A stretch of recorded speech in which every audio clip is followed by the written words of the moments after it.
Agent को बाहर निकाल दिया गया है, जो कि कोच बिहार हम लोगों को पता है कि कई सारे इलेक्शंस में ऐसे ही वायलेंस का जो विजुअल्स है आता रहता है। इस बार भी सुबह से हम लोग जो देख रहे हैं कि वायलेंस का जो विजुअल्स वो सामने आ रहा है, जहां पे टीएमसी का जो ब्लॉक प्रेसिडेंट है उनको एकदम बुरी तरह से मारा गया, पीटा गया। करीबन 30-40 लोग उनको पर हमला चलाया, ऐसा ही आरोप है।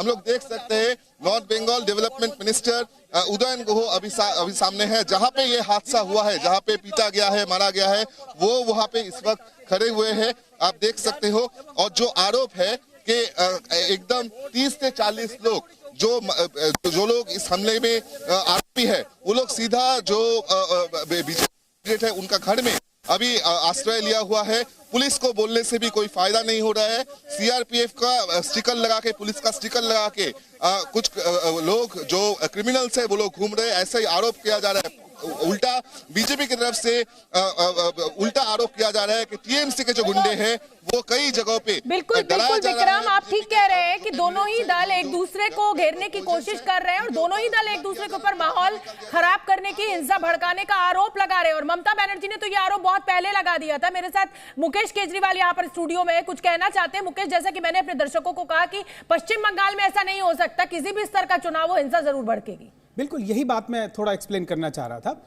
लंबे समय तक जब वहां वाम दलों का शासन रहा, उस दौरान चुनाव का सिस्टम और सरकार चलाने का सिस्टम एक इस तरह का बना दिया गया जिसमें कि स्थानीय स्तर के जो भी इस तरह के एलिमेंट्स थे उनको पार्टी के विभिन्न पदों पे लाया गया। पार्टी का संगठन चलाना और सरकार की जितनी योजनाएं हों और सरकार चलाने का जो सिस्टम होता है, उन दोनों को एक किया गया। और वही लोग और बाकी जो भी पार्टियां, चाहे वो ममता बनर्जी हो या फिर अब बीजेपी हो, उस सिस्टम को, ये जो एलिमेंट्स हैं जो कि सरकार के और पार्टी के बीच में काम करते हैं, उन्हीं को एक्वायर करने का पूरी लड़ाई चल रही है। इससे जुड़ा एक छोटा सा सवाल राजकिशोर आपसे। मुझे लगता है कि दोनों ही दल ध्रुवीकरण की कोशिश में, चाहे आप तुष्टीकरण कह लीजिए, चाहे आप ध्रुवीकरण कह लीजिए, कुछ भी कह लीजिए, और इसीलिए ये लड़ाई जो है वो और ज्यादा भीषण होती जा रही है और ज्यादा उग्र होती जा रही है। निश्चित तौर पर शोभना जी, दरअसल ये समझना पड़ेगा, पश्चिम बंगाल का चुनाव जो है, एक शब्द में उसका एक तरीके से चरित्र ही रक्त चरित्र हो चुका है। चुनाव बिना रक्त बहाए होगा नहीं, और ये सुनिश्चित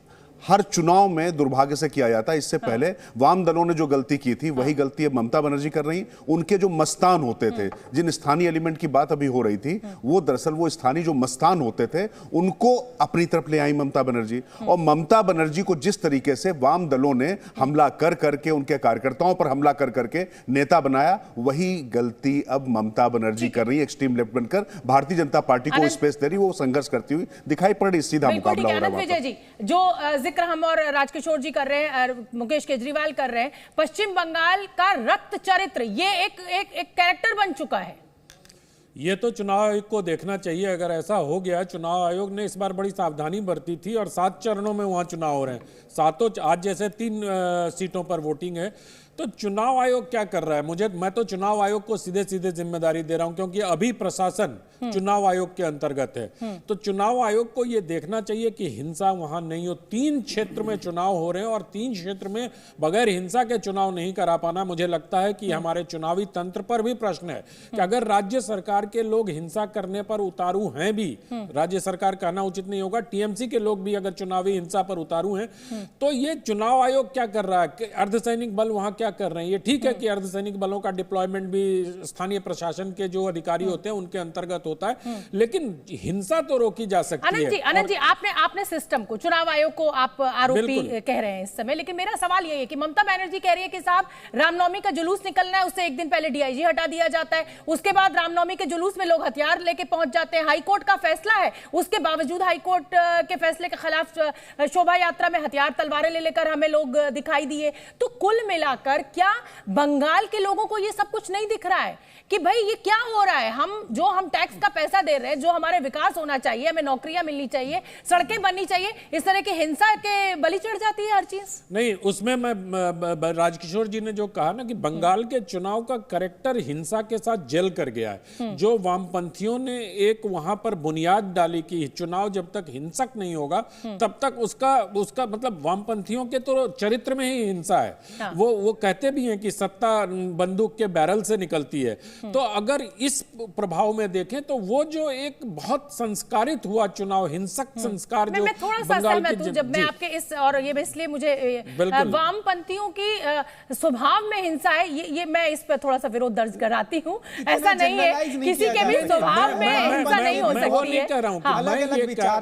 मैंने ये नहीं कहा, मैंने ये नहीं कहा कि उनके स्वभाव, मैंने कहा कि उनकी आइडियोलॉजी ऐसी है कि सत्ता बंदूक के बैरल से निकलती है, और ये तो उनके जो सबसे बड़े आइडियोलॉग थे। वामपंथी दल जो है वो साफ हो गए हैं हिंदुस्तान की राजनीति इसी में, ये वजह आप से, बहुत क्योंकि- बेहतर जानते हैं। क्योंकि ये केरल में गांधी आप का कह देश सकते हैं, है। लेकिन उसके अलावा देश की राजनीतिक पटल से साफ हो गए। राजकिशोर, निश्चित तौर पर दरअसल जिस विचारधारा की बात आनंद जी कह रहे थे उस वैचारिक अधिष्ठान को समझने की आवश्यकता है। बात यह थी कि कहा गया कि बंदूक की बैरल, चूंकि वो आयातित एक तरीके से दूसरे देश से और अलग परिस्थितियों में पनपी हुई एक विचारधारा थी जो यहां पर आई, वर्ग संघर्ष के सिद्धांत को लेकर आई, फिर धीरे धीरे उसके तमाम धड़े बनते गए, सीपीआई-एमएल बनते गए, माओवादी बनते गए। अभी बस्तर में भी आज चुनाव है एक सीट पर, आप वहां देख लीजिए, वहां पर हिंसा नहीं हो पा रही। उससे पहले किस तरीके से कांकेर में लगातार एक हफ्ते में 29 लोग नहीं, टोटल 50 का 48 के करीब आंकड़ा हो चुका है, क्योंकि हर चुनाव से पहले वहां पर हिंसा होती रही। तो जो बंदूक के बैरल से जो हिंसा निकलने की जो बात होती थी वो एक वैचारिक उसकी बात हो रही थी। दूसरी बात यह है कि जिस तरीके से हम लोग पश्चिम बंगाल पर जो हम चर्चा कर रहे हैं, वहां पे दिक्कत यह हो गई कि इतना मोटिवेटेड समाज हो गया, राजनीतिक दल इतना हो गया, जो भद्र लोग का जो एक बाहरी आवरण था उसके नीचे किस तरीके की भावनाएं कलुषित उपज रही थी, ये उसका सबसे बड़ा उदाहरण है। मुझे लगता है ये सबसे खतरनाक चीज पूरे है। हिंदुस्तान में हो चुका है। इतने ये मुझे दुख हो रहा है ये कहते हुए, और ऑन एयर में ये बात कह रही हूं कि इस तरीके से बंट चुका है समाज। समाज जो है वो अपनी अपनी विचारधारा को लेकर बंट चुका है, अपने धर्म को लेकर बंट चुका है, अपनी जाति को लेकर बंट चुका है, और तो और अपने बिलीफ्स को लेकर बंट चुका है। तो कुल मिलाकर ये जो बंटवारा है, ये चाहे राजनीतिक दलों ने किया हो या बतौर समाज हमने खुद पैदा किया हो, ये दुखद है। नहीं, दरअसल एक चीज देखिए, मुझे लगता है कि जो जिसको हम बंटवारा कह रहे हैं, जब एक बार हम, दिक्कत यह है कि जब हम एक दूसरे के आर्ग्यूमेंट, तर्क सुनने के बजाय एक दूसरे पर आरोप प्रत्यारोप करने लगते हैं बिना किसी तथ्य के, तब दिक्कत होती है। क्योंकि आपके पास जब कंटेंट नहीं होता है तब आपको आक्रोश आता है। अभी हम थोड़ी देर पहले ही चर्चा कर रहे थे। जी न्यूज़।